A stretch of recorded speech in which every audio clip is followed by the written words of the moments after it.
예, 오늘 고관절 첫 시간인데, 오늘 첫 시간은 이제 그 고관절의 이제 초음파, 예, 어디 어디를 좀 확인하고 어떤 부분을 좀 중점적으로 좀 봐야 되는지 자세히 좀 설명을 좀 해드리겠습니다.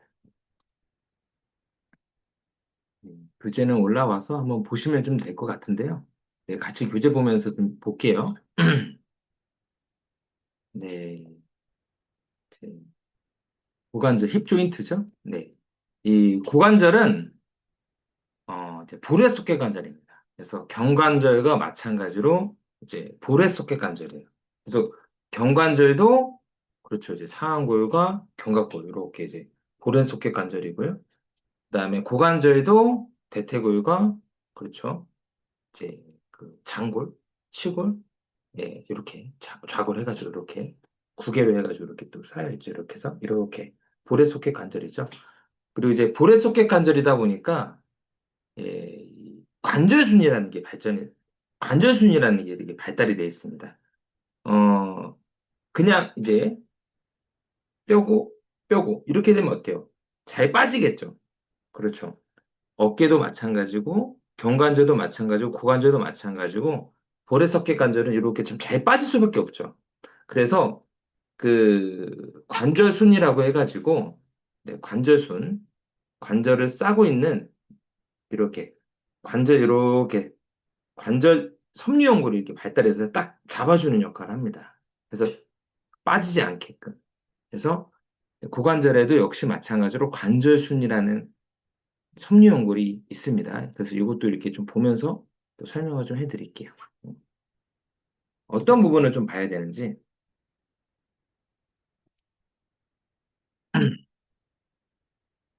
이제 고관절은 요 두 가지 포인트로 좀 많이 봅니다. 그래서 이제 첫 번째, 이제 관절을 보는 거죠. 관절을 네, 보고요. 그다음에 두 번째 외측부, 특히 대전자. 예, 대전자 위주로 좀 봅니다. 그래서 관절을 보는 거는 예, 어떤 것이냐면 요 것, 이 것.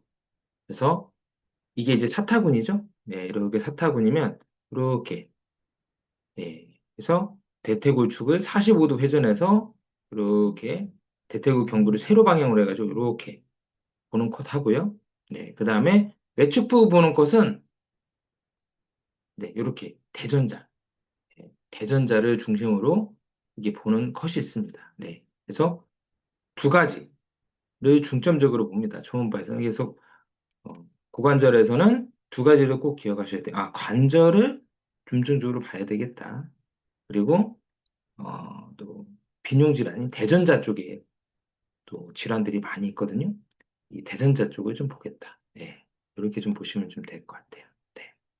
그럼 이제 첫 번째 이제 관절을 보는 겁니다. 네, 이제 관절을 보는데 이제 어떤 걸 보냐? 네, 이제 관절을 보는데 어떤 걸 봐야 됩니까? 라고 하면 그렇죠. 먼저 이제 관절에 물이 찼는지, 프로이드가 찼는지 이렇게 좀 보고요. 그 다음에, 그렇죠. 관절에 골극, 네, 골극이 있는지, 네. 그 다음에 관절 순을 또 관찰을 합니다. 관절 순을 또 관찰을 해요. 네. 아까 얘기했죠? 고관절은 볼의 관절이기 때문에, 그렇죠. 이렇게 딱 잡아주는 섬유연골이 발달이 되는데 그 섬유연골이 관절 순입니다. 네. 그래서 요 세 가지, 네, 세 가지를 좀 보는 거예요. 다시 한번. 예, 고관절에서 관절을 좀 봅니다. 특히 이제 어떨 때 좀 봅니까? 이학 검사했을 때 이 양반다리 못하는 특히 패트릭 테스트라고 해서 패트릭 테스트를 잘 못하거나 뭐 양반다리가 좀 힘들어하거나 특히 뇌회전이 좀 잘 안 되는 분들, 뇌회전이 잘 안 되는 분들 이런 분들은 좀 관절에 뭔가 의심을 많이 하거든요. 그래서 환자분들이 양반다리 힘들어요. 예, 또는 이학 검사했을 때 패트릭, 예, 4차 테스트 하는 패트릭 테스트, 예, 그리고 뇌회전, 예, 뇌회전에 뭔가가 제한이 걸리면 관절에 문제가 있지 않아 해가지고 관절을 중점적으로 보고요.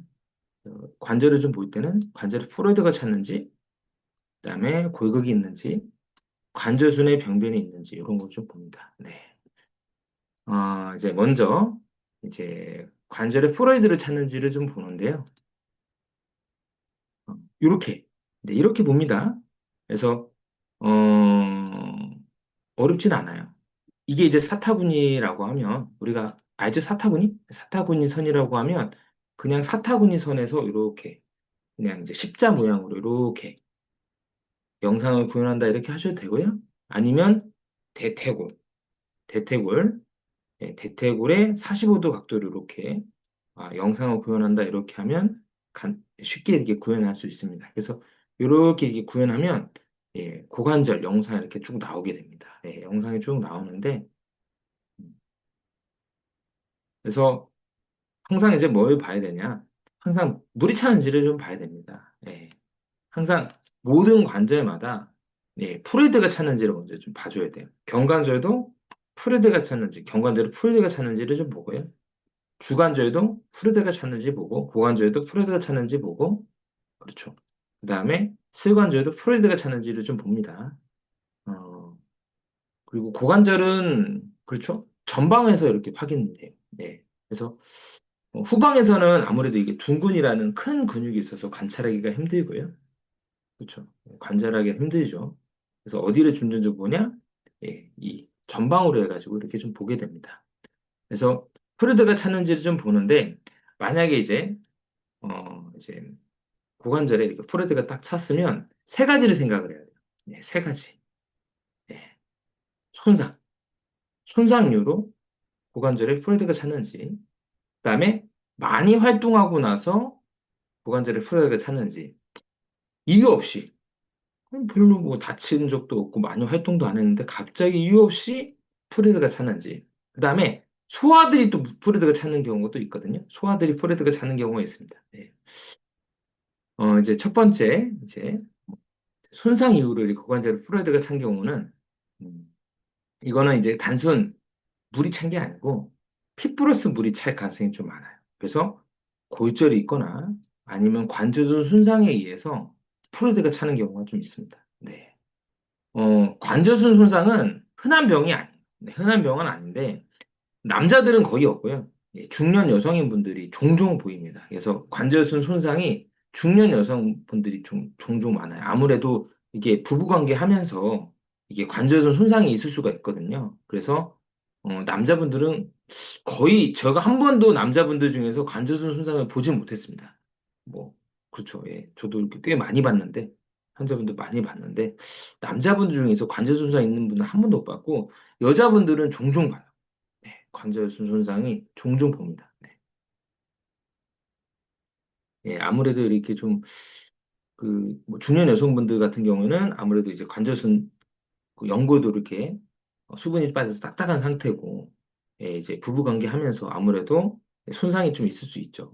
네. 그래서, 이제 손상 이후로, 예, 뭐 다치거나, 아니면 뭐 어떤 잘못된 동작을 하거나, 아니면 갑자기, 어떤 동작할 때 갑자기 하고 나서 통증과, 예, ROM 장애, 어떤 ROM 테스트, 어떤 ROM 장애죠? 양반 다리를 못한다, 패틀 테스트 양성이 나타난다, 또는 내전 제한이 좀 보인다, 다리에 내전 제한이 좀 보인다 하면 이제 봅니다. 그래서 프로드가 찼으면 골절을 의심을 해야 되고요. 그 다음에 관절도 손상도 좀 의심을 좀 해줘야 돼요. 그리고 초음파로 좀 잘 안 보이는 부분, 그, 그쵸? 이렇게 가려진 부분이 좀 있기 때문에, 어, 그렇죠. 이런 경우는 CT나 MRI로 더 많은 부분을 또 확인할 수 있습니다. 그래서 초음파로 다 보이진 않아요. 그래서 좀 강력하게 의심이 된다. 그러면 MRI 찍어서 확인을 좀 해야 됩니다. 그리고 이제 과활동하고 나서 이렇게 스프레드가 차는 경우가 있어요. 그래서 너무 많이 과활동을 하면 스프레드가 당연히 찰 수 있습니다. 네. 그래서 너무 많이 과활동을 하면 음, 뭐 이렇게 댄스, 그러니까 춤 연습 많이 하는 학생들, 춤 연습 많이 하는 학생들, 예, 춤 연습 많이 하는 학생들, 이런 분들 같은 경우에 어떤 춤을 추는지는 잘 모르겠는데, 춤 연습 많이 하는 분들 중에서도 이렇게 좀 있을 수 있어요. 네. 그래서 너무 많이, 그거 말고는 거의 못 봤어요. 춤 연습 말고는 제가 못 봤어요. 네. 그래서 너무 많이 과활동하면 프레드가 잘 수 있는데, 보통 일주일 안에 빠집니다. 네. 이런 거는 대부분 일주일 안에 빠져요. 그냥 안 움직이면, 춤 안 추면 그냥 일주일 안에 그냥 빠져요. 예. 치료해도 빠지고, 치료 안 해도 빠지고. 근데 이제 어느 정도 이제 많이 활동하고 나서 이렇게 프레드가 차는 경우는 퇴행성 고관절. 예. 이 원장님도 이게 아셔야 될 게, 환자분들이 퇴행성 고관절이라고 오는 경우가 있어요. 이렇게 주소증으로 오는 경우가 있는데, 이거는 거의 한방 치료가 힘들어요. 그러니까 환자가 내가 퇴행성 고관절이 안 좋다라, 그러니까 퇴행성 고관절이 염이라고 진단을 좀 받아오거나 병원에 들렸다 오신 분들 같은 경우는 많이 진행이 된 분들입니다. 많이 진행이 된 분들. 어려워요. 너무 많이 진행이 돼서. 거의 터미널 상태에서 한의원에 오거든요. 해도 안 되고 병원에서 수술밖에 답이 없다고 하니까 한의원에 찾아오는 경우가 이런 경우인데 정말 힘듭니다. 네, 왜요? 너무 많이 진행이 돼서 그런 거예요.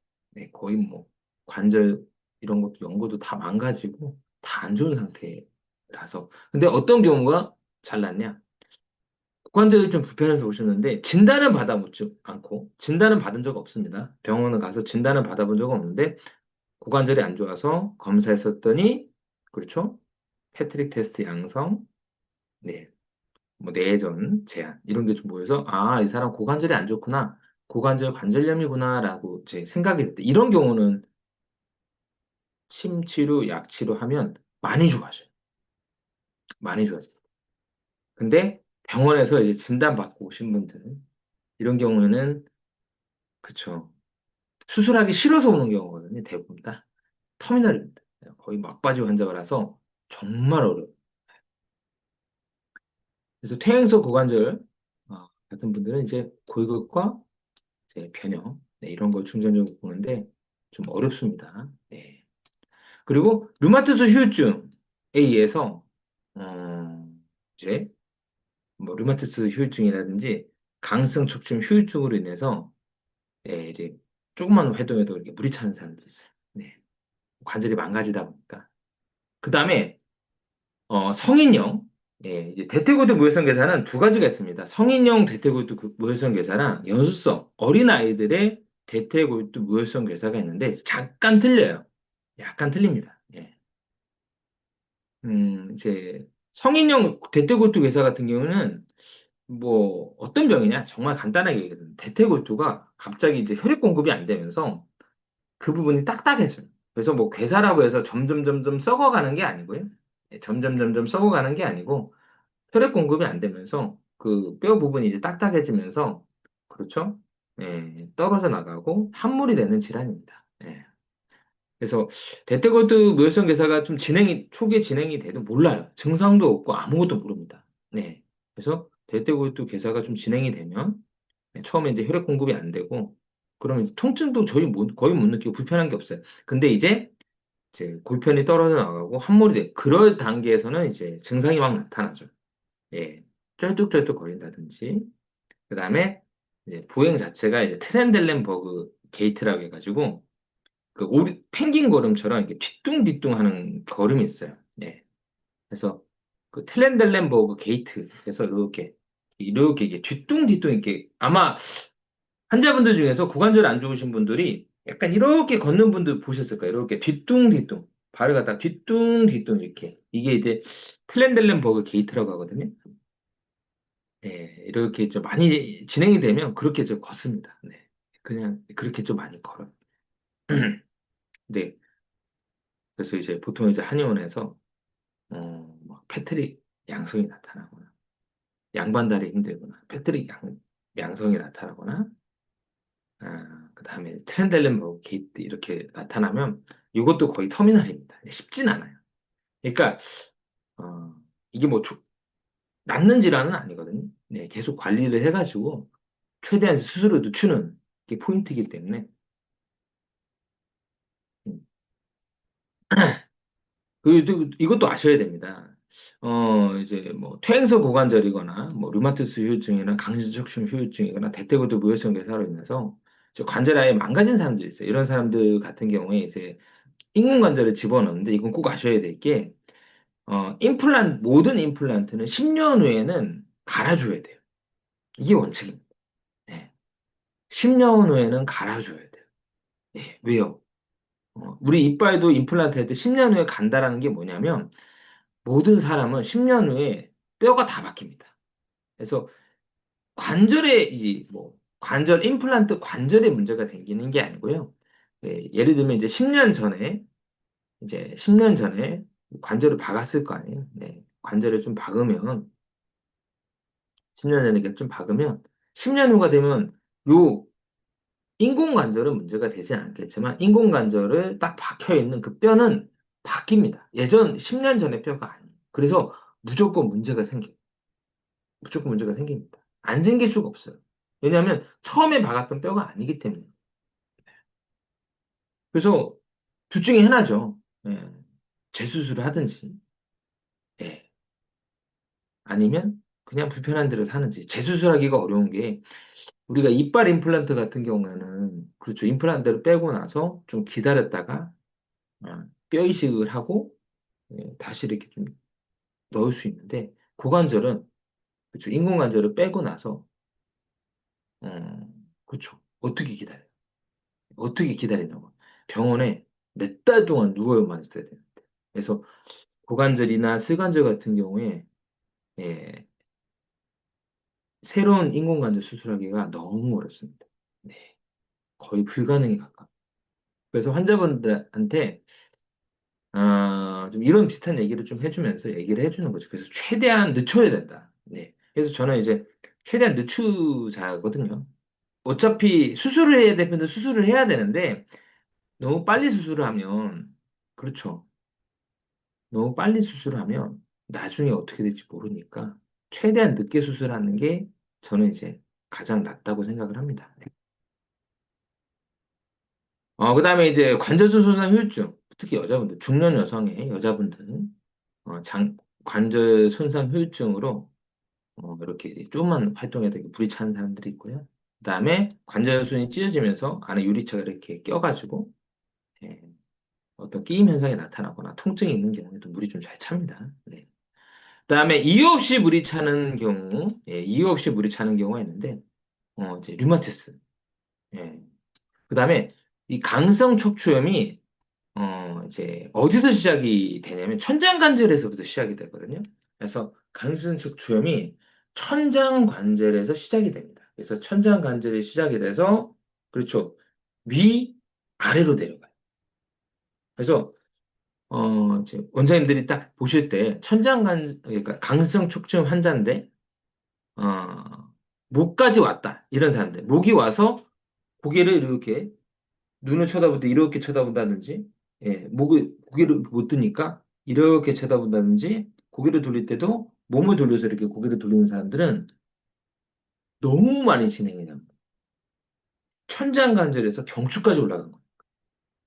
예, 이것도 아셔야 됩니다. 그래서, 어, 딱 환자분이 천장관절만 불편한지, 천장관절 허리까지 불편한지, 흉추까지 갔는지, 경추까지 갔는지 또 좀 파악해야 돼. 그래서, 이제 그분이, 예, 그렇죠. 목까지 못 움직인다 이러면, 너무 많이 진행이 됐구나라고 생각하시면 돼요. 또 한 가지 또 얘기해주면, 이 강성 척추염의 유전인자에 HLA-B27이 있거든요. 예. HLA-B27이 있는데, 이게 뭐, 나쁜 유전자냐? 이게 나쁜 유전자가 아닙니다. 이건 또 상식적으로 좀 아셔야 되는데, HL, A, B, C, D가 있고요. A, B, C, D. 1부터 100까지가 다 있어요. 그래서 이게 유전자예요. 그래서 그냥 유전자입니다. 근데 이 HLA-B27 이 유전자를 가진 사람들이 이 강성 척추염이 잘 와요. 예, 잘 오는데 이것도 아셔야 될 게, 이거 있다고 해서 무조건 걸리냐? 그게 아니고요. 예, 정확하게 말하면 HLA-B27은 어떤 유전자냐?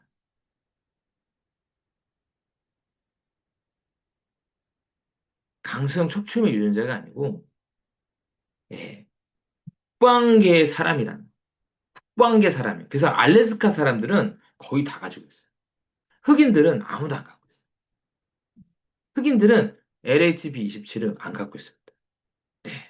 그래서 북방계 민족들은 HLA-B27을 다 가지고 있어요. 그래서 알래스카 사람들은 거의 다 많고요. 예, 한국 사람도 좀 많이 가지고 있죠. 예, 왜냐면 우리가 북방계잖아요. 예, 시베리아를 거쳐갔으니까. 그래서, 이 유전자를 갖고 있으면, 이 사람은, 그냥 시베리아를 거쳐간 사람이구나라고 생각하시면 되고요. 이거는 나쁜 유전자가 아닙니다. 그래서 환자분들이, 나 이거 뭐 유전인자가 갖고 있는 나쁜 건데 어떻게 이렇게 하면, 이거는 나쁜 유전자가 아니라고 하시면 돼요. 그리고 LHB27이 특징이 있어요. 음, 강실 척추염이 잘 걸리고요. 근데 어디에 강하냐면 독감이 잘한 거예요. 독감하고 매독이 잘한 거예요. 이 유전자를 가진 사람들이 예, 독감하고 매독이 잘한 거예요. 예. 한번 보세요. 한번 우리가 역사 한번 보세요.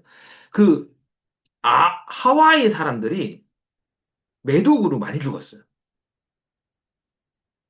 매독으로 많이 죽었어요. 매독으로 많이 죽었어요. 근데 알래스카 사람들은 그 의외로 많이 안 죽었다고 하더라고요. 매독으로. 매독이 아니 뭐 매독 걸리면 죽을 수도 있는데 그만큼 강하다라는 겁니다. 네. 그리고 요거 가진 사람들의 또 특징이 뭐냐면 장이 안 좋아요. 장이 안 좋아요.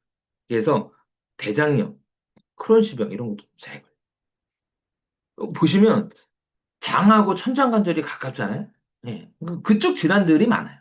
그래서 이 유전자를 갖고 있으면 장이 안 좋고 천장관절 쪽이 좀 잘 안 좋다. 이렇게 생각하시면 좀 될 것 같아요. 나쁜 유전자는 아니에요. 세상에 유전자 중에서 나쁜 유전자는 없어요. 네. 왜 이 얘기를 하냐?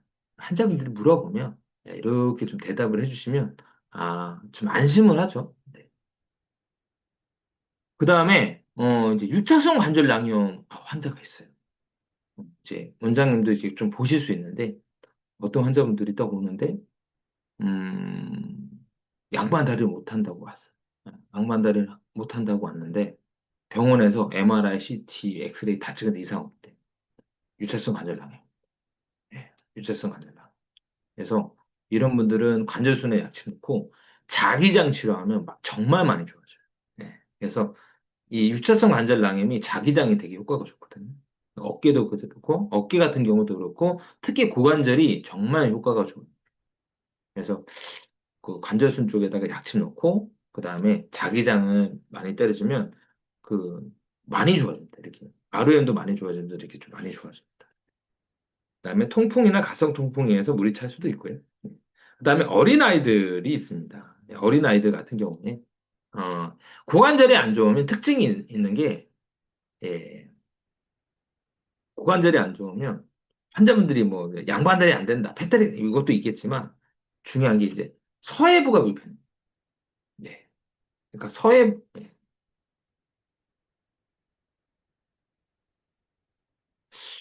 그거는 제가 나중에 제가 강의를 따로 하거든요. 제가 또 강의를 또 하기 때문에 그거는 이제 강의하면서 예, 따로 오프라인 강의에 또 오프라인에 있습니다. 6월 14일에 제가 강의하거든요. 그래서 그거는 직접 원장님한테 딱 보여줘야 될 것 같아요. 예, 보여주고 예, 어떤 포인트로 어느 정도 강도로 하면 되는지. 예. 뭐 제가 오늘은 뭐 자기장 시간이 아니니까 자기장 할 때는 자기장, 충격파 할 때는 충격파, 초음파는 초음파 이렇게 좀 하는 게 좋을 것 같습니다. 예.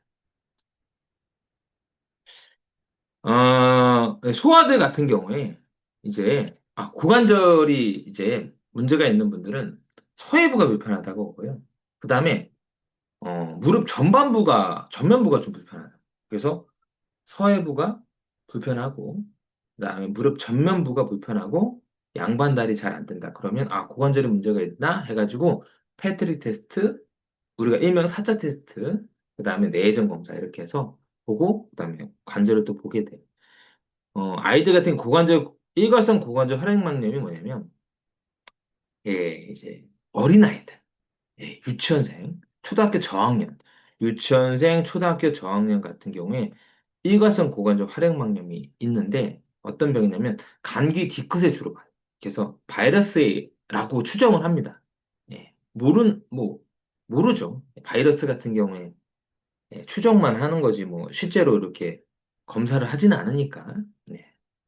물론 뭐 검사 키트도 있을 수 있겠지만 검사 키트를 잘 안 하죠. 그래서 감기 뒤끝에 이제 바이러스로 인해서 갑자기 이렇게 물이 차는 경우가 있습니다. 활액막에 염증이 생기면서 물이 막 차는 경우가 있는데 대부분 2주 안에 물이 다 빠지면서 좋아져요. 그래서 아이들이 이제 그쵸?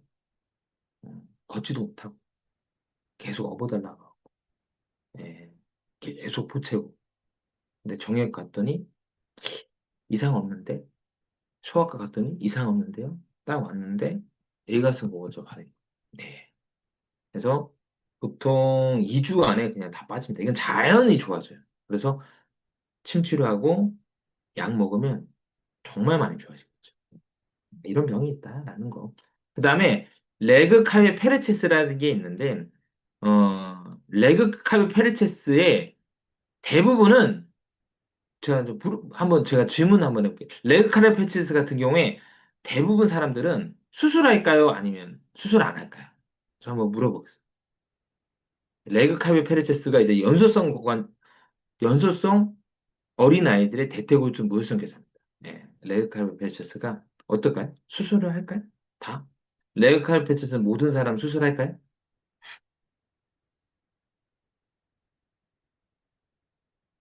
어떨 것 같아요? 수술할 것 같아요? 아, 거의 수술 안, 거의 수술 안. 이게 레그칼페체스가 뭐냐면 이게 팔꿈치에는 이제 페너시병 하고 똑같아요. 팔꿈치는 페너시병. 갑자기 어린아이들이 대퇴골두에 괴사가 발생이 됩니다. 예. 괴사가 좀 발생이 되는데 어린 아이들은 성장을 하는 아이들이잖아요. 어른들은 대퇴골두 괴사가 되면 예, 그냥 떨어져 나가고 계속 성장을 하진 않잖아요. 예, 연골이 성장이 되진 않잖아요. 근데 어린 아이들, 예, 보통 레드칼페시스는 초등학교 이제 저학년들이 좀 많이 있거든요. 그래서 그렇죠? 아이들 같은 경우 이제 대퇴골두 무혈성 괴사가 이렇게 진행이 되면 예, 좀 진행이 되다가 어느 정도 이렇게 좀 멈춰요. 어느 정도 멈추다가 어느 정도 멈추다가 그리고 또 뼈가 만들어집니다. 이렇게 뼈가 또 만들어져요. 이것도 아시죠? 어른들은 괴사가 진행이 그렇죠? 혈액 공급이 안 되고 딱딱해진 뼈가 떨어져 나가서 골절이 되고 함몰이 돼요. 이런 수준으로 되는데 아이들은 그렇죠. 괴사가 진행이 되면 예, 뼈가 자라니까 자라니까 또 재생성을 합니다. 어느 정도 이렇게 재생성이라는 표현보다는 그냥 이제 뼈가 이렇게 좀 자라면서 이렇게 연골이 이렇게 해서 어느 정도 또 맞춰요. 예. 심한 사람들이 수술하는 거예요. 네, 레이카페이서스. 우리가 어렸을 때, 제가 이제 어렸을 때 보면 시장에 그 안진뱅이들이 되게 많았었거든요. 음. 우리 어렸을 때 보면 되게 안진뱅이들이 되게 많았어요. 근데 요즘에는 안진뱅이가 하나도 없잖아요. 왜 그러냐면 안진뱅이 원인들이 다 레이카페이서스. 그래서 어렸을 때 레이카페리체스 심한 아이들은 무조건 수술을 시켜줘야 되거든. 그래야지 나중에 걸을 수 있어요. 근데 어렸을 때 레이카르 테스트를 놓쳐가지고 수술을 못하거나 아니면 형편이 어려서 수술을 못해. 그러면 그렇죠. 안 맞으니까 맞질 않으니까 서질 못하는 거예요. 네. 이게 고관절이 이렇게 맞아야지 너무 안 맞으니까 그렇죠. 괴사가 진행이 돼서 너무 심하게 괴사가 좀 많이 진행된 괴사가 진행돼서 계속 성장을 하는데 계속 관리하면서 계속 이렇게 좀 잘 맞춰주면서 관리를 좀 해주거나 아니면 너무 심한 아이들은 수술을 해줘야 되는데 어, 이걸 묻혀버리면 어떻게 됐어요? 안 맞아버려요. 아구가 안 맞으면 어떡해요? 못 섭니다. 서지 못해. 걷지도 못하고. 예. 그래서 평생 안진뱅으로 사는 게 이거 지나요. 그래서 원인은 어린아이들이 뭐 추정을 하는데 어린아이들이 갑자기 이렇게 뛰어다니다가 그렇죠? 손상을 입고 나서 그렇죠. 개사가 진행이 돼서 이렇게 한다는 설이 되게 유력한데 제가 이제 실제로 일란성 쌍둥이 일란성 쌍둥이가 똑같이 레이카르페시스를 갖고 있는 애를 봤거든요. 그래서 그건 아닌 것 같아. 제가 보기에는. 왜냐면 손상으로 인해서 생겼다고 하면 일란성 쌍둥이가 생길 수가 없는 거. 일란성 쌍둥이가 한 명만 생겨야지 둘 다 생겨요. 네. 이제 레가페저스는 이제 대부분 초기에 잡아내서 이렇게 관리를 좀 해줘요. 관리를 좀 해주고 심하면 수술한다. 네. 그래서 초기에 이렇게 갑자기 이제 아파. 좀만 활동하다 물이 차고. 그래서 서해부 불통, 서해부에 불편하고, 예, 뛸 때 아프다. 그리고 물이 잘 차. 물이 좀 잘 차요, 초반에.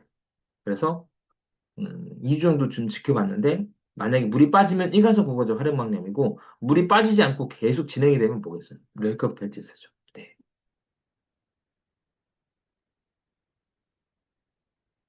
이게 흔한 질환은 아닌데, 예, 서해부 불편한 아이들 같은 경우에, 예, 저도 몇 번 보냈어요. 예, 몇 번 제가 대학병원으로 다 보냈거든요. 예. 또 한 가지 팁인데, 뭐 나중에 뭐 요추할 때도 뭐, 요추할 때 한번 또 얘기할 수 있는데, 강성 척추염이, 언제 많이 생기냐면, 고등학생에 많이 생겨요. 그래서 강성 척추염을 초기에 잡는 방법은 특징이 뭐냐면, 고등학생이 오래 앉았으면 허리가 아프다고 하면, 강성 척추염의 가능성이 되게 높아요. 100%는 아닌데. 그래서 고등학생이 오래 앉았으면 허리가 아프다? 아침에 허리가 아프다? 그러면 가능성 척추염은 엄청 의심을 해야 돼요. 예, 왜냐하면 아이들은 네, 오래 앉아 있으면 안 아파요. 40대, 우리 나이에서는 허리가 한 두세 시간만 앉아 있어도 허리가 많이 아프거든요. 근데 아이들은 10시간, 20시간 공부해도 안 아파요. 네. 원장님들 어렸을 때 생각해봐요. 15시간씩 앉아 있어도 허리 안 아팠잖아요. 근데 지금은 어때요? 2시간만 앉아 있어도 허리 많이 아프죠. 운전하면 엄청 아프잖아요. 왜요? 퇴행가 돼서 그렇죠. 네, 노화가 돼서. 네, 이런 게 또 팁입니다. 네, 네, 그래서 예, 어린 아이들 같은 경우에 레그 칼브 페르체스에 의해서 이제 물이 찰 수 있다. 네.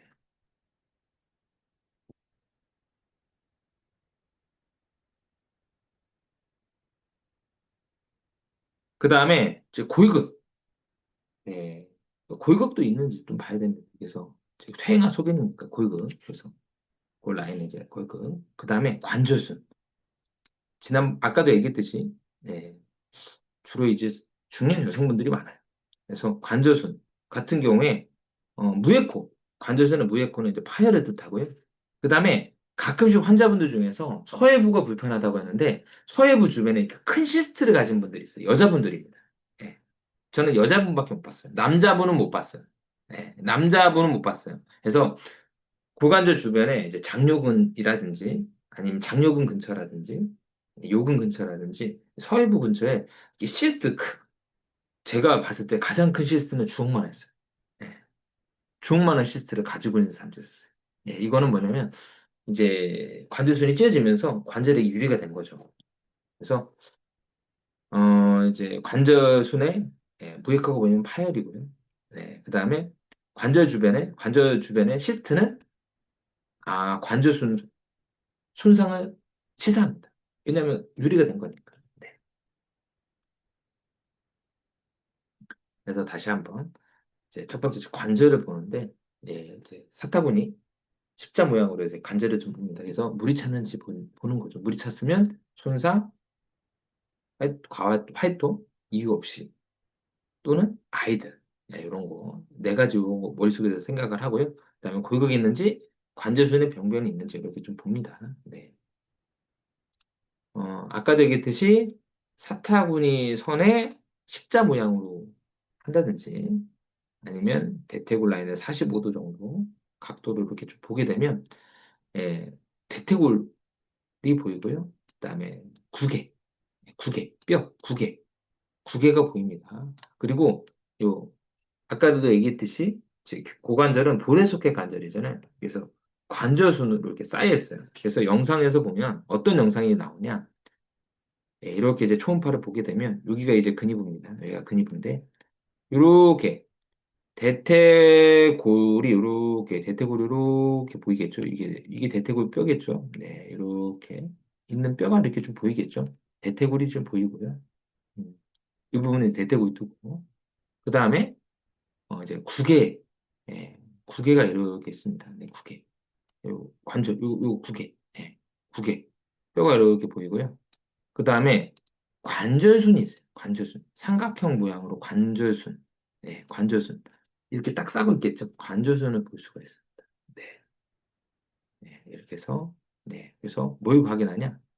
이제, 특히 이제 요 물이 찼는지, 윗부분에 물이 이렇게 보이거든. 물이 찼는지, 그다음에 관절순에 병변이 있는지, 그다음에 주변에 시스트가 있는지 이렇게 좀 봐요. 네.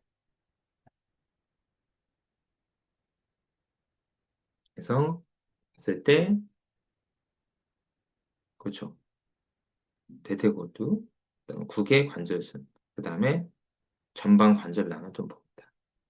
아까도 얘기했듯이 이제 고관절을 보는 방법은 네, 관절 앞쪽에서 보면 뒤쪽 안 보여요. 네, 그렇죠. 그다음에 앞쪽, 네, 아래쪽은 아래쪽 보는 것 같습니다. 그래서 고관절 같은 경우는 그렇죠. 앞쪽으로 보는 방법이 있고 뒤쪽으로 보는 방법이 있고 아래쪽으로 보는 방법이 있죠. 아래쪽으로 보는 방법이 있는데 음, 그렇죠. 예, 앞쪽으로 이렇게 보는 방법이 있고요. 그다음에 아래쪽으로 이렇게 보는 방법이 있고 예, 뒤쪽으로 보는 방법이 있어요. 네, 뒤쪽으로 보는 방법이 있는데 뒤쪽은 아까 말했던 이 둥근 엄청 큰 근육 때문에 두꺼운 근육 때문에 보이지가 않습니다. 네, 보이지가 않고 이 아래쪽으로 보는 방법은 예, 듣도 보도 못했어요. 듣도 보도 못했어요. 예, 이걸 시도한 사람은 없는 것 같아요. 예, 그렇죠. 남자분들 같은 경우에서도 시도하기가 상당히 어렵죠. 예, 남자분들 같은 경우에도 예, 그렇죠. 이렇게 뭐 고환이 옆에 바로 붙어 있다 보니까 예, 그렇죠. 어, 보기가 좀 까다롭고 여자분들 같은 경우에서도 제가 본다는 사람도 없었고 봤다고 하는 사람도 못 봤고 보려는 사람도 못 봤어요. 예, 그렇죠. 그다음에 이제 앞쪽으로 이렇게 예, 보게 됩니다. 네. 그리고 치료도 거의 앞쪽으로 이렇게 다더라고요. 앞쪽으로. 네. 뒤쪽으로 너무 깊어요. 앞쪽은 예, 앞쪽으로 주라고 아래쪽으로 이론상은 가능한데 아까 얘기했듯이 남자분들은 고환이 있어서 불편하다. 여자분들은 그렇죠. 여자분들 같은 경우에서도 앞쪽도 보기 쉽지 않은데 이 아래쪽은 더 보기 힘들 것 같아요. 듣도 보도 못했어요.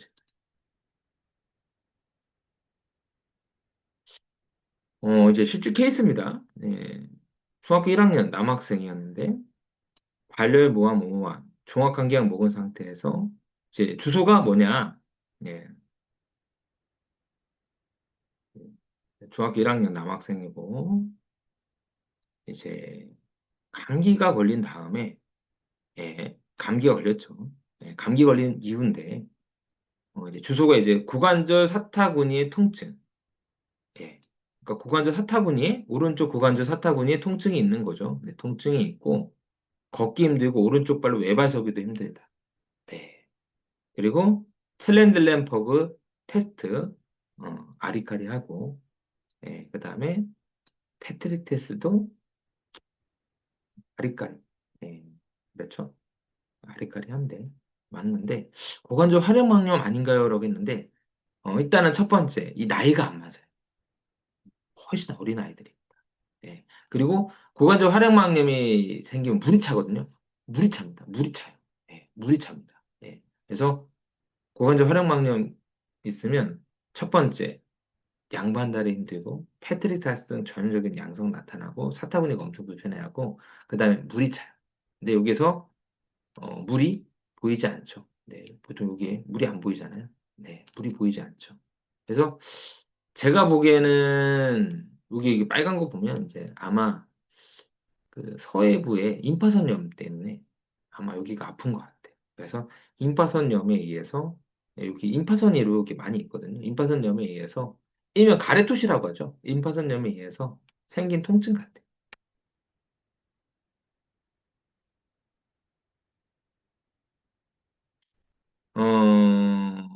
2026년 3월 4일 날 재앙절기로 쌍둥이를 출산한 42세 여성 각각 좌우에 고관절 전방 관절화 사선의 종단면 영상인데 이게 이제 왼쪽이고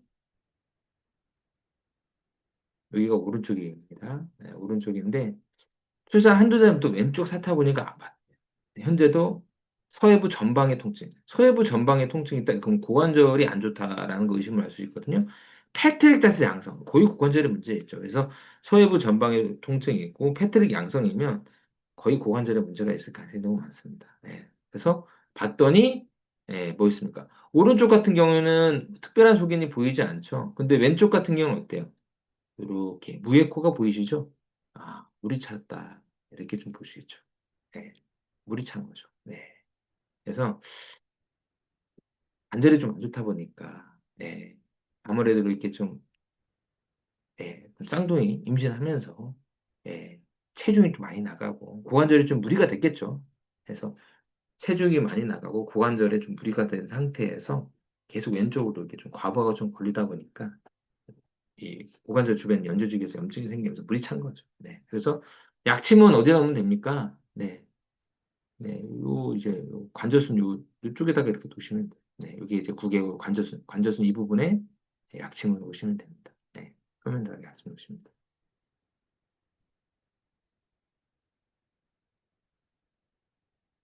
음, 5월 4일 날 반복적으로 무거운 물건을 들다가 왼쪽 사타구니에 통증이 갑자기 발생이 됐다. 아, 사타구니에 통증이 있네. 그래서 왼쪽 사타구니 부위에 통증이 있고 앉았다 일어섰을 때 통증이 있다. 양반 다리시에 통증이 있다. 패트릭 테스트에서 통증. 네. 그럼 고관절에 문제가 있다고 생각해야죠. 그래서 봤더니 예, 여기 무에코 보이시죠? 물 차 있는 거. 아, 물이 차 있는 거. 그래서 삼중성 고관절염인데 아마 무리해서 그런 거예요. 무리해서. 그래서 반복적으로 이렇게 그렇죠? 무리해서 이렇게 한 거고요. 이럴 때는 어떻게 누르면 됩니까? 관절순 위에다가 이렇게 뿌리시면 됩니다. 그래서 관절순 위에다가 이렇게 약침을 뿌리면 돼요.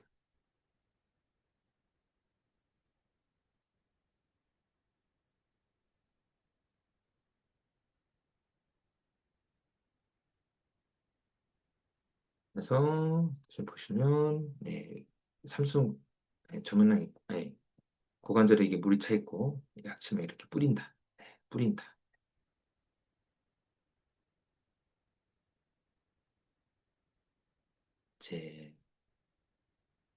이제 두 번째 뭐 어렵지는 않으시죠? 좀 생소할 수 있어요. 원장님들이 좀 생소할 수는 있어요. 좀 뭐 가기가 어렵진 않죠. 제가 어렵나요? 오늘 뭐 그냥 초음파를 보는 시간이고 어디다가 갖다 댔을 때 어떤 영상이 나오고 어떤 영상이 나왔을 때 요거 이제 중점적으로 본다. 네, 요거니까 뭐 어렵진 않으시죠?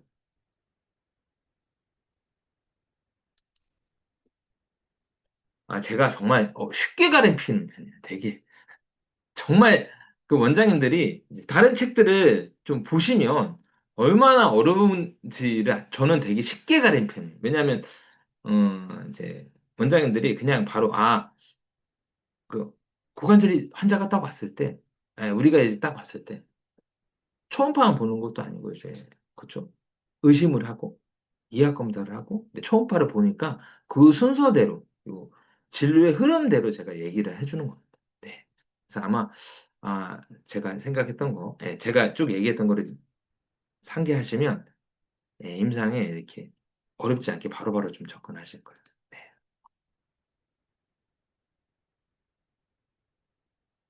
어느 부위의 고관절을 프로브를 떼야 되는지 떼야 된다는 게 뭐야? 떼야 하는지 돼야 하는지 어, 어, 여기에서 볼게요. 이렇게 갖다 대면 돼요. 이렇게.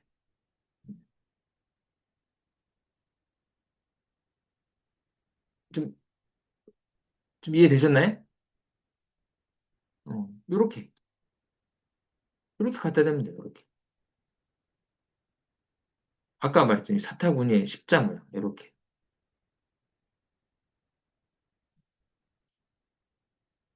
조금, 뭐, 아직도 헷갈리시나요?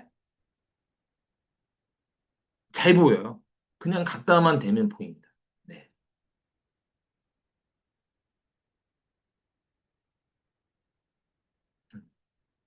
아, 어렵진 않죠. 뭐, 그냥, 예, 요 하면, 그냥 정면으로 해가지고, 정면으로 이렇게, 네, 정면으로 이렇게 갖다 대시면 돼요. 정면으로, 전방부, 네, 전방부 이렇게 갖다 대시면 돼요. 아, 아마 원장님들이 강의만 보니까 그런 건데 이걸 갖다가 이 강의를 듣고 제가 하는 대로 따라 하시면 이해가 돼요. 그러니까 원장님들이 안 해보고 제가 하라는 대로 안 해보니까 어떻게 돼야 되지라고 하는데 이렇게 갖다 대니까 이 영상이 나오네. 이렇게 금방 알 수 있습니다. 네. 따라 해보시면 돼요. 그다음에 외측부를 보는 건데 예, GTPS가 있습니다. 네, GTPS. 대전자 활액막염. 이게 환자분들이 디스크 협착증으로 오인해요. 예, 디스크 협착증으로 오인합니다. 그래서 어, 되게 이제 정말 황당한 경우가 되게 많아요. 임상하다 보면 야, 이 진짜 정형외과 원장들이 아니 양방 원장들이 왜 이렇게 실력이 없나라는 생각을 좀 하게 되는데 왜냐면 야, 기하 검사 조금만 해도 아는데 GTPS가 이제 대전자 통증 증후군입니다. 그래서 GTPS가 뭡니까? 대전자, 그렇죠.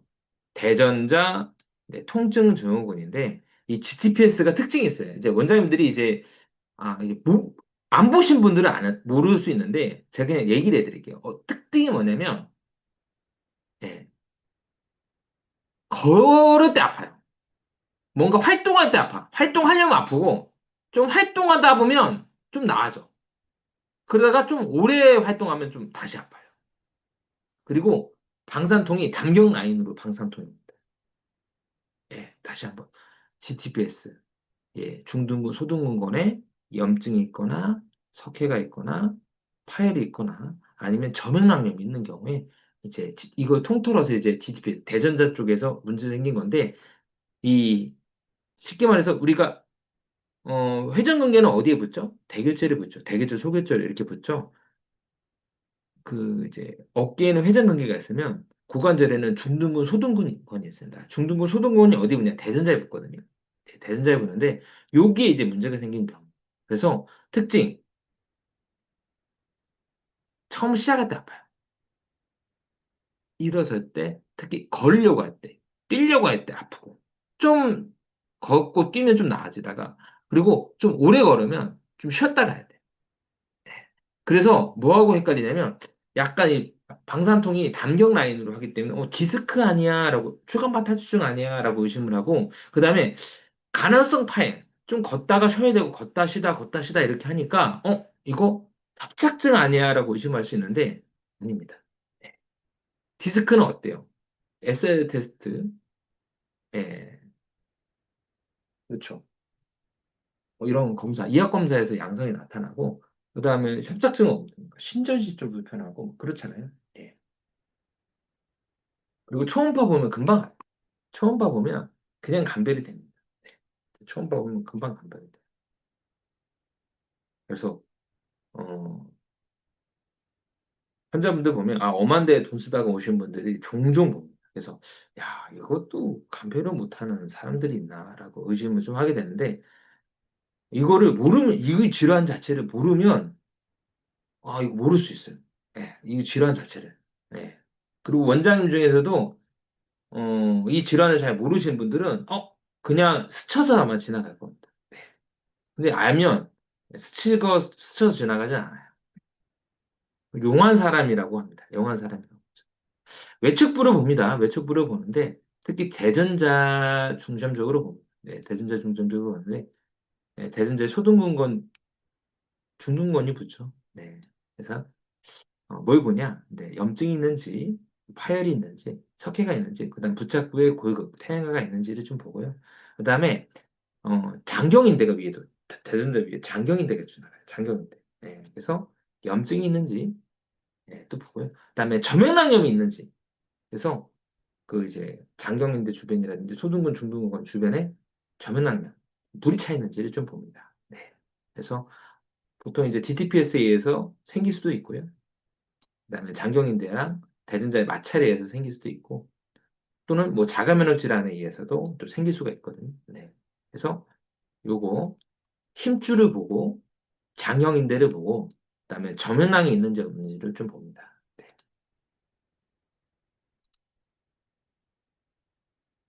어디를 보면 됩니까? 그냥 옆면을 봅니다. 아까는 전방으로 해가지고 앞에 사타구니 전방에서 이렇게 딱 봤다면 요거는 그냥 옆면에서 봐요. 옆면에서 그냥 대전자 포인트. 대전자를 촉진하고 보셔야 돼요. 여기가 대전자근 아니에요. 원장님들이 여기가 대전자 아니야라고 하는데 아닙니다. 촉진을 해야 돼요. 예.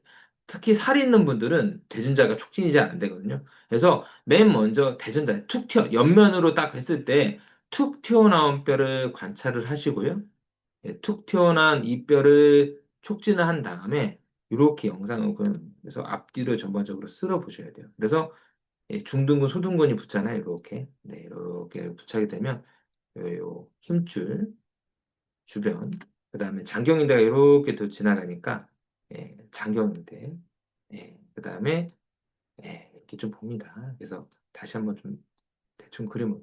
그래서 소등근, 중둔근이 이렇게 부착이 되죠. 그래서 부착이 되면, 이렇게 이제 부착이 되면, 이 부분에 중점을 가서 염증이 있는지, 파열인지, 석회가 있는지, 뭐 퇴행한 소견이 있는지 이렇게 좀 보고요. 그 다음에 장경인대가 요렇게 이렇게 쭉 지나갑니다. 그래서 장경인대 같은 경우에는 어디에 병이 많이 생기냐면 이 대전자 쪽에 마찰에서 또 병이 잘 생기고요. 그 다음에 외상과 대퇴골의 외상과 장경대 마찰 중에서 여기도 좀 잘 생기죠. 그래서 염증 있는지 그 다음에 또 물 차 있는지를 또 봐야 돼요. 그래서 요런데 뭐 이런데 이렇게 물이 차 있는지 그래서 이제 장경인대와 대전자의 마찰에서 생길 수도 있고요. 그 다음에 요런데 이런 주변에 그 소등근건, 중둔건, GTPS에 의해서 염증에 의해서 또 물이 찰 수 있거든요. 이런 거 중점 요구는 그래서 이렇게 이렇게 저면낭에 물이 차 있는지도 봐요. 그래서 저면낭에 문제가 있으면 GTP에서부터 시작됐나, 장경인대에서 왔나, 마찰에서 생겼나, 뭐 이유 없이 뭐 류마티스나 뭐 통풍이나 이런 것 때문에 생겼나 이런 거 보시면 됩니다.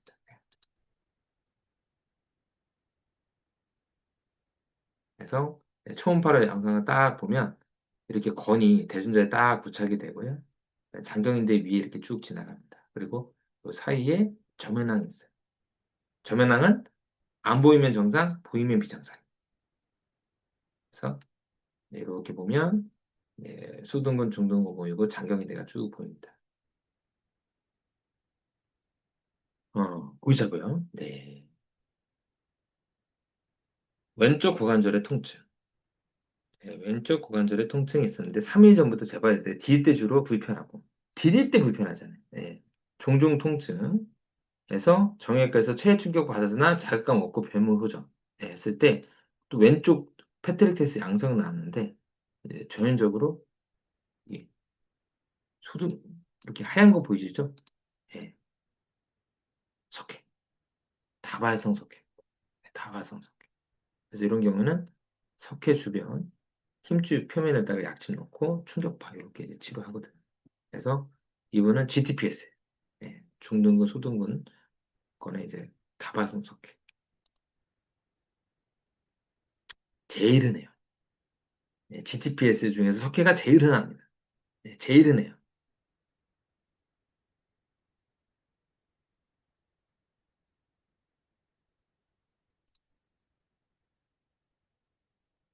어, 대전자 중등근 부착부의 큰 석회. 석회 이렇게 보이시죠? 그다음에 이제 대퇴 방향근의 이제 건형. 그래서 이런 경우는 이런데 약침 놓고 뭐 충격파 치료하고 힘주 이런데 약침 놓고 충격파 치료하면 좀 좋겠죠.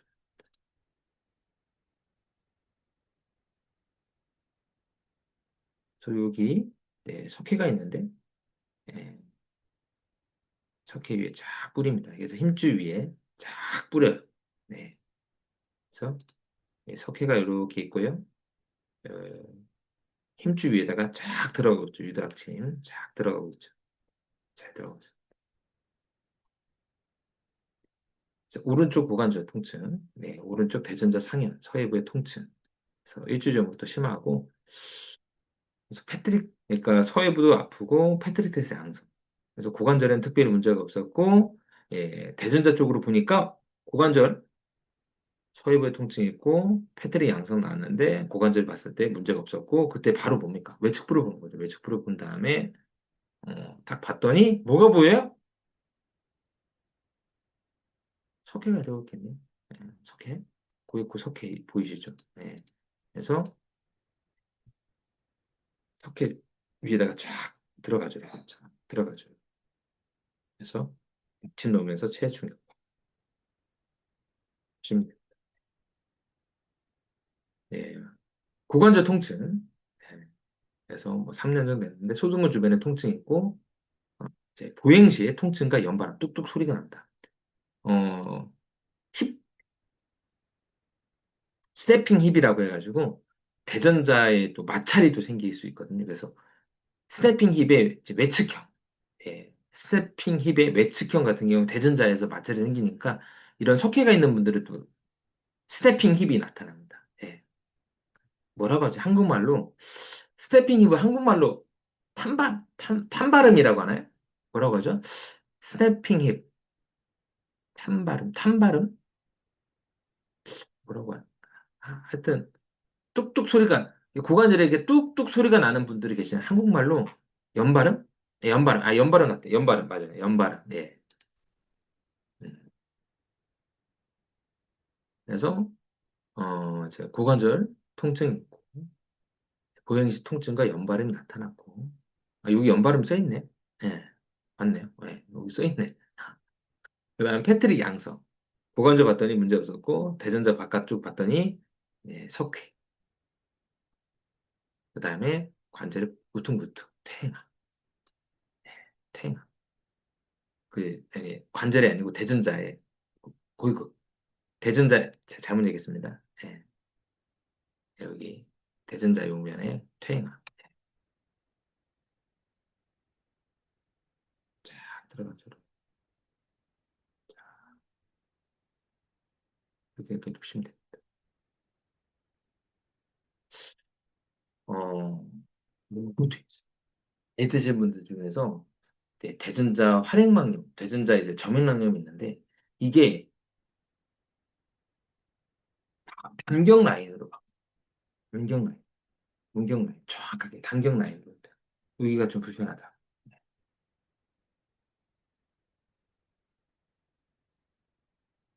단경 라인. 이 말이 딱 맞지. 단경. 그 족소양 단경이죠. 제가 경혈압을 많이 잘 까먹어가지고 맞죠? 족소양 단경 맞죠? 네, 네. 족소양 단경 맞는 것 같아요. 네. 저도 하도 이 학교 때 이렇게 그쵸. 우리가 12경락, 뭐 기호중초에 하락대장하고 환순위기야 이렇게 좀 외우다가 이제 임상하면서 이제 부수 뭐 유주 같은 거 외울 일이 없잖아요. 요즘에는 예, 무슨 경락이 뭐였더라 이렇게 좀 예, 금방금방 좀 헷갈립니다. 헷갈려. 여기 보시면 어, 여기가 이제 장경인데요.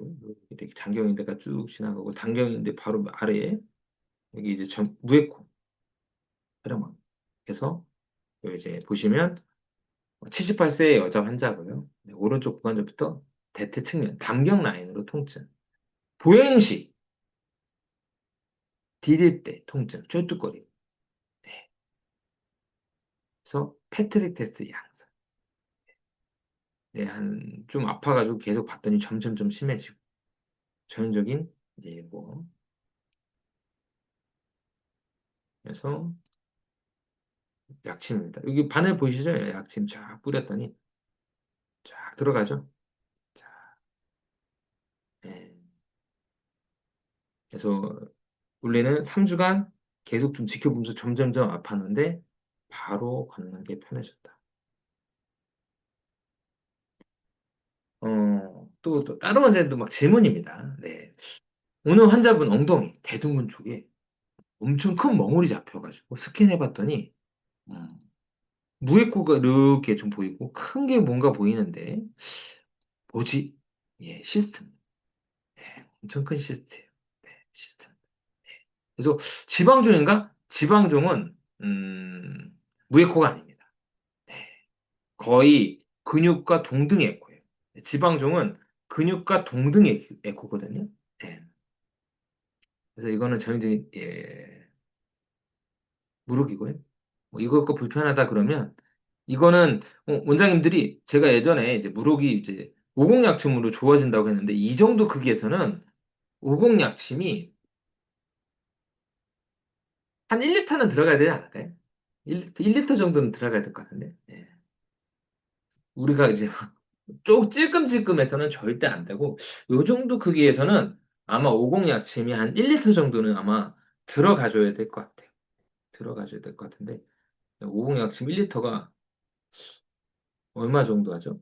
한 1cc 비싸지 않나? 오공약침? 그렇죠.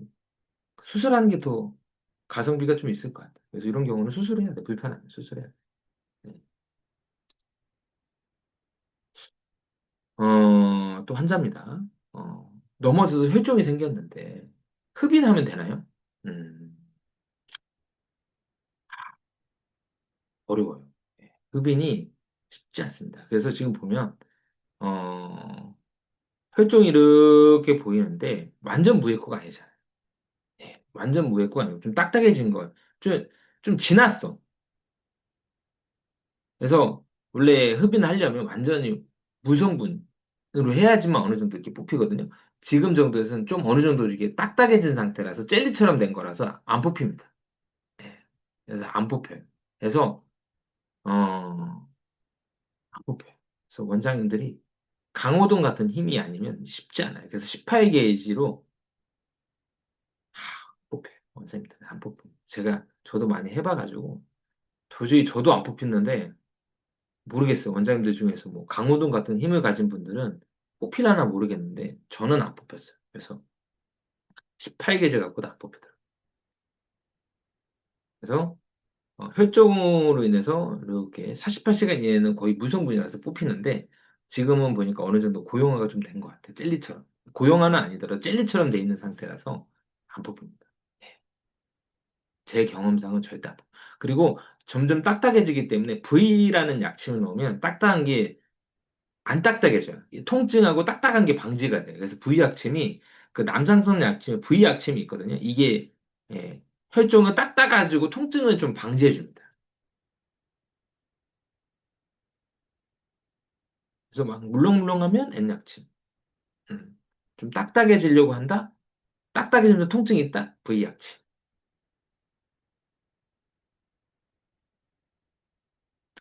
그 V약침은 혹시 아시죠? V약침.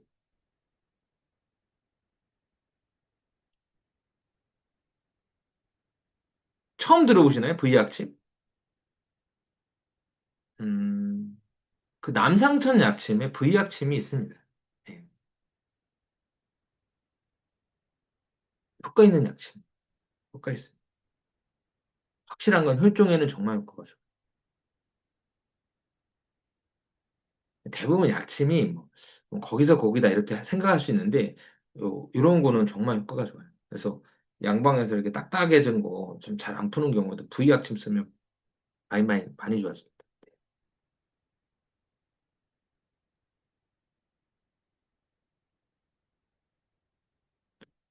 음. 그 저는 그 N약침의 뭐 생산이라든지 판매에 관여하지 않습니다. 그래서 원장님들 좀 오인하실 수 있는데 제가 N약침의 판매, 생산 이런 거에 관여하지 않고요. 이 저희 N약침 박원 원장님께서 저희 이제 실습하는데 많이 이렇게 좀 후원을 많이 해주시거든요. 약침 같은 거 후원을 해줘서 N약침으로 실습을 하고 N약침을 써보면 많이 좋아져요. 네, 그래서 제가 N약침 또 이렇게 좀 소개도 하고 이렇게 실습도 하는 거지. 제가 엔약침 관계자라서 뭐 엔약침을 적극 추천하고 무조건 원장님들 쓰세요. 그게 아니고 써보시면 효과가 좋아요. 그래서 제가 효과 있는 약침을 설명을 해드려요.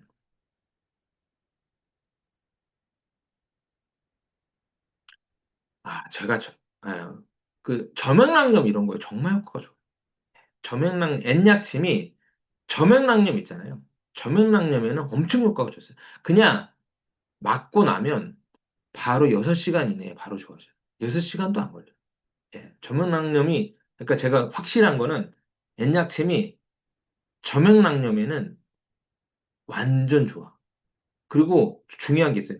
저명락염 환자한테 엔약침 놓잖아요. 엄청 아파요. 예, 많이 아파. 많이 아파요. 네. 근데 정말 맞고 나면 바로 6시간 안에 바로 좋아져요. 예, 되게 신기해요. 일주일 전에 이제 대퇴에피 장관의 심한 타박상이 생긴 혈종인데요. 혈종이 있는데 좀 보니까 뭐 말랑말랑한 혈종 같아요. 그래서 이런 거는 N약침. 만약에 딱딱해지려고 하고 딱딱해서 통증이 있다 V약침, 좀 말랑말랑하다 N약침 이렇게 해서 쓰시면 됩니다. 네. 25년 12월에 달리기 하다가 햄스트링에 이제 이두근이 파열이 됐는데 흉터가 있는 분이에요. 흉터가.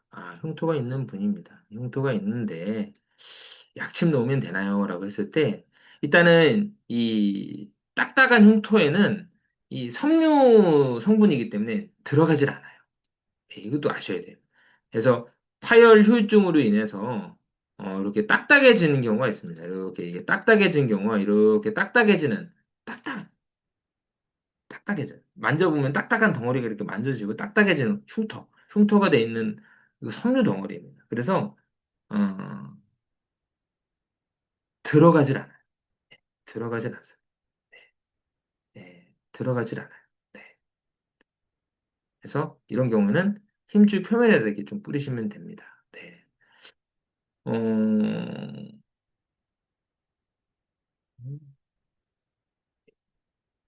여기도 저 오른쪽 허벅지 예, 파열, 파열 환자 약침. 그래서 딱딱해지면서 부을 것 같으면 V약침. 말랑말랑하고 회복이 늦으면 N약침. 이렇게 하시면 됩니다. 그래서 약침. 파열 있는 부분, 내전근에 파열 있는 부분 안에 약침을 넣으면 돼요.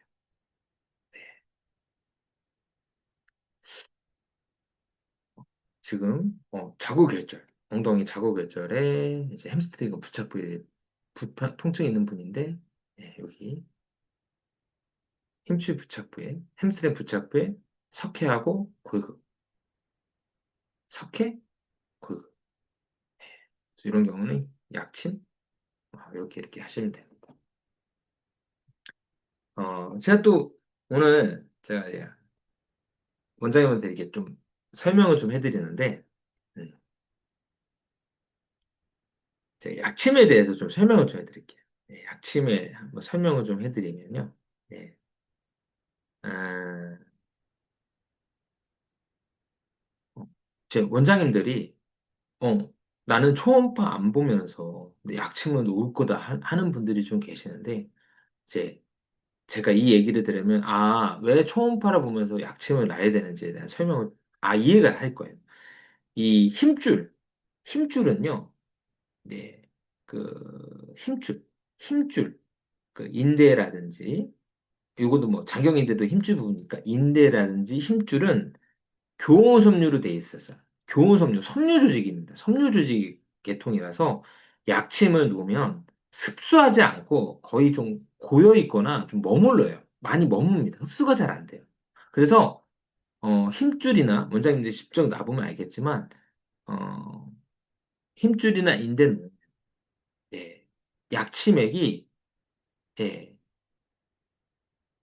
잘 안 들어가요. 이렇게 이제 이게 쑥 들어가지 않고 이게 뻑뻑하게 들어갑니다. 그리고 맞고 나온 환자들이 좀 뻐근해요. 그래서 제가 이제 항상 이제 실습할 때도 가르쳐 드리는데 웬만한 큰 힘줄, 큰 인대 말고는 보통 작은 인대, 작은 힘줄 같은 경우는 0.2, 좀 큰 거, 경관절이나 고관절 또는膝관절, 큰 것들은 0.5cc, 예, 한 번에 0.5cc. 그다음에 작은 뭐 팔꿈치라든지 손목이나 발목 이런 거는 0.2만 놓으라고 하거든요. 네, 2만. 예. 이- 그래서 요 정도만 놔도요. 약침액이 싹 고여버려요. 이렇게 고입니다. 네. 근데 이제 원장님들이 막 브라인드로 하시는 분들 보면 막 1cc 막 놓고 하잖아요. 네. 이런 분들은 힘줄이 안 들어간 거예요. 다 근육이 들어. 그래서 잘못 들어간 거예요. 그래서 이제 원장님들이 이제 브라인드로 이제 약침 놓는 분 보면 막 놓으면 막 1cc 막 들어오고 막 들어가잖아요. 어디냐? 근육입니다. 근데 가끔 이제 놓다 보면 좀 뻑뻑하게 들어가거나 잘 안 들어가거나 환자분이 맞고 나서 뻐근하고 아프고 다음날 더 아프다고 하는 분들, 다음날까지도 계속 불편하다고 하는 분들, 이거는 힘줄 인대에 제대로 들어가고, 제대로 되긴, 제대로 들어가고, 예. 예, 원장님들이, 어, 약침을 쓱 들어가고, 환자분들이 특별히 불편하지 않고, 그냥 그저 그런, 뭐 잘 모르겠어요. 뭐 좋은데, 이렇게 하면 잘 안 들어간 거. 예. 힘줄 인대에 안 들어간 거.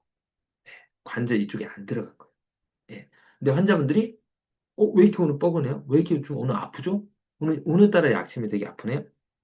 잘 안 들어간 게 아니고, 이때가 제일 잘 들어간 거예요. 그리고 인대 힘줄, 관절에는 약침을 많이 못 놔요. 약액을 많이 못 넣습니다. 예. 그래서 막 저한테 막 많이 물어보시는데, 이제 저는 이제 뭐 초음파를 보면서 계속 놔봤으니까 그 양은 못 들어가요. 그래서 원장님들이 막 많이 놓잖아요. 못 들어가요. 안 들어가요.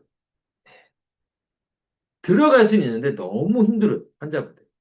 너무 불편하고 너무 힘들어요. 예. 그래서 다음날 치료를 못 받습니다. 물론 뭐 대용량으로 막 노시는 분들이 계신데 뭐 저랑 관점이 아예 틀려가지고 저는 이제 대용량 이런 거를 이제 전혀 이제 그 하고 좀 멀잖아요. 그래서 저는 이제 30게이지 얇은 바늘로 한번 0.2, 0.5 요 정도만 이렇게 놓는 스타일이라서 이제 실습도 그렇게 좀 진행을 하고 있습니다. 예. 그래서 저랑 관점이 좀 틀릴 수 있는데 제가 이제 말해드린 거는 브라인드로 놓을 경우에 인대 힘줄 관절은 절대 안 들어간다. 절대 안 들어가요. 제대로 안 들어가요. 예. 제가 경험상. 예. 모르겠어. 엄청 고수들은 들어가겠는데 웬만한 사람들 갖고는 안 들어가. 근데 저도 안 돼요. 저도 많이 나왔는데 안 돼요. 예. 그리고 인대 관절 힘줄에는 약침액이 많이 들어갈 필요 없습니다. 예. 조금만 들어가줘도 효과도 나고 그다음에 많이 흡수를 잡. 그러니까 많이 안 들어가죠. 많이 안 들어가죠. 실제적으로 해보시면 아십니다.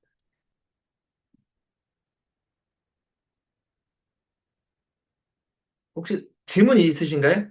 네, 질문 있으면 질문 조금 받고, 네.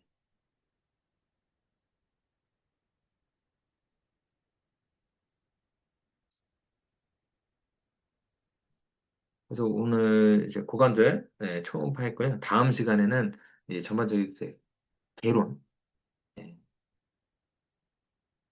인대나 저는 이제 위에다가 뿌리라고 해요. 네. 힘줄이나 건 위에다가 뿌리라고 해요. 바로 표면에다가. 힘줄 위에다가 뿌리라고. 실, 그, 실습을 받아보신 분들은 알아요. 제가 어떻게 하라고 하는지를. 네. 그리고 저 강의 있잖아요. 네. 여기. 그 노션에 이제 초음파 유도약진 강의도 있으니까 이런 거 좀 보시면 좀 될 것 같아요. 그래서 제 강의도 나오거든요. 음. 그래서 뭐 지금 뭐 건 주변에 뿌려 직접 자입하는 거 강의에 자세히 나옵니다. 강의에 예, 그 노션에 그 단톡방 노션에 보시면 네, 초음파 유도학점 1강, 2강, 3강, 4강이 있는데 거기에 이제 자세히 제가 어디다가 놓으면 되는지고 그다음에 어떻게 하면 되는지에 대한 설명도 자세히 좀 해놨어요. 네. 더 이상 질문이 없는 것 같아가지고, 네. 오늘은 여기까지 하고, 네, 다음 시간에는 고관절 강론 하겠습니다. 아니, 개론 하겠습니다. 개론. 네.